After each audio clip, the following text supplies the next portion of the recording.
ప్రభు అయిన క్రీస్తు వారిని నమ్మిన ఎడల దేవుని మహిమను చూస్తాము.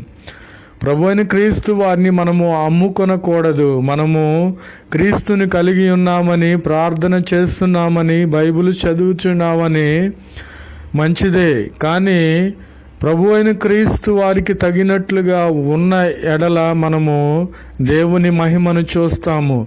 అంతేగాని ప్రభు అయిన క్రీస్తు వారిని అమ్ముకొనకూడదు. దేవుని నామమును వెక్కిరింపకూడదు. ప్రభు నామమునకు స్తోత్రములు కలుగును గాక. ప్రభు అయిన క్రీస్తు వారు సెలవిచ్చి ఉన్నారు, నేను కూడా చెప్పుచున్నాను, నిశ్చయముగా నీవు నమ్మిన ఎడల దేవుని మహిమను చూతువు. ఆమెన్. ప్రభు నామమునకు స్తోత్రములు కలుగును గాక. మనుషులను చూసినప్పుడు నిన్ను చూసి చాలా రోజులైన ఉన్నదని మనం సెలవిస్తున్నామే.